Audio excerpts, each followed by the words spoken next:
ही कहाणी सुरू करण्यापूर्वी आपण सर्व श्रद्धेने नीमकरोली बाबांना नमस्कार करू। बाबा हे हनुमानजींचे अनन्य भक्त मानले जातात आणि आजही त्यांची शिकवण हजारो भक्तांचे जीवन मार्गदर्शित करते। बाबांचं जीवन चमत्कारांनी भरलेलं होतं। त्यांच्या समस्या दूर करणं हे त्यांच्या कृपेमुळे शक्य व्हायचं।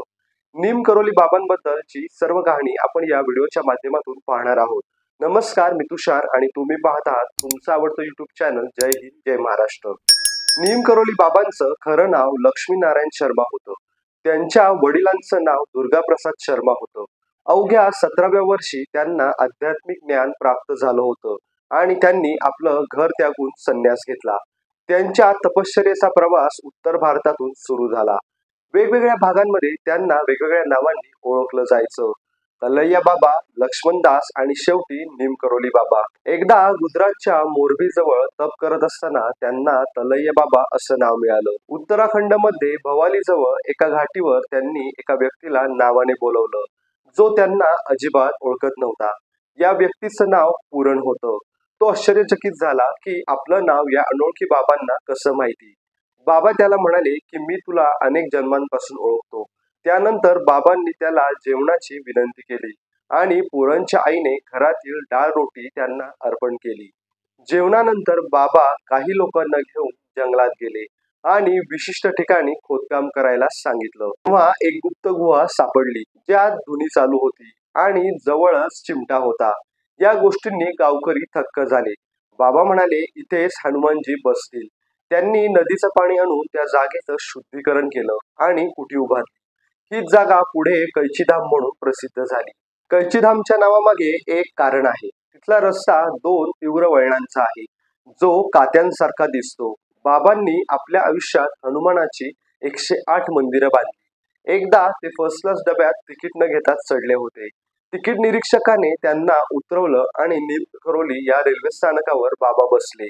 ट्रेन पुढे सरकतच नव्हती। जेव्हा अधिकारी बाबांची क्षमा मागून त्यांना परत डब्यात घेतले तेव्हाच ट्रेन सुरू झाली। तिथूनच त्यांचं नाव पुढे नीमकरोली बाबा असे पडलं। बाबांच्या अनेक भक्तांमध्ये हार्वर्डचा प्राध्यापक रिचर्ड अल्बर्टही होता जो 1967 मध्ये भारतात संशोधनासाठी आला होता। बाबांच्या प्रभावाने तो बाबा रामदास बनला। रामदास यांनी मिरेकल ऑफ लव्ह हे पुस्तक लिहिलं जिथे त्यांनी बाबांच्या अनेक चमत्कारांचा उल्लेख केला आहे। एकदा एक वृद्ध जोडपं जे फतेहगडमध्ये राहत होतं तिथे बाबा एक रात्री थांबले। त्या रात्री त्यांनी कंबल अंगावर ओढून झोप घेतली। सकाळी त्यांनी तो कंबल जोडप्याला देत सांगितलं की गंगाजळीत सोडून दे पण उघडू नकोस। महिन्याभराने त्या जोडप्याचा एकुलता एक मुलगा जो दुसऱ्या महायुद्धाच्या बर्मा फ्रंटवर होता तो सुखरूप घरी आला। त्याने सांगितलं की एक रात्री जेव्हा सगळे सैनिक मरण पावले तेव्हा तो चमत्कारित्या वाचला। त्याच रात्री बाबा त्यांच्या घरी झोपले होते म्हणून बाबा रामदास यांनी त्यांना कंबलवाले बाबा असे नाव दिलं। कैचीधाम मध्ये आजही अनेक भक्त बाबांना कंबल अर्पण करतात। एकदा तिथे भंडारा चालू असताना तूप कमी पडलं तेव्हा बाबांनी नदीतून पाणी भरून आणायला सांगितलं।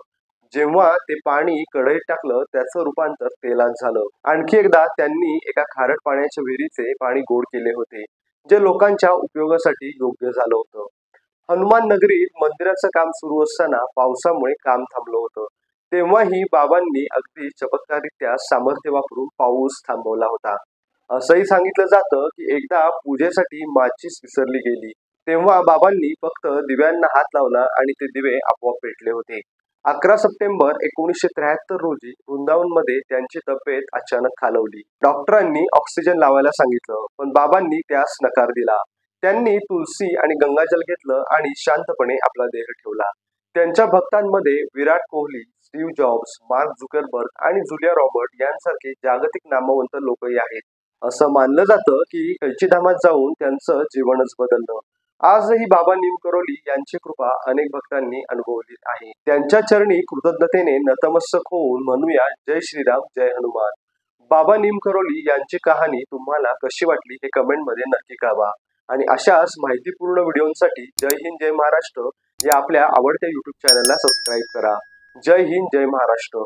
नमस्कार।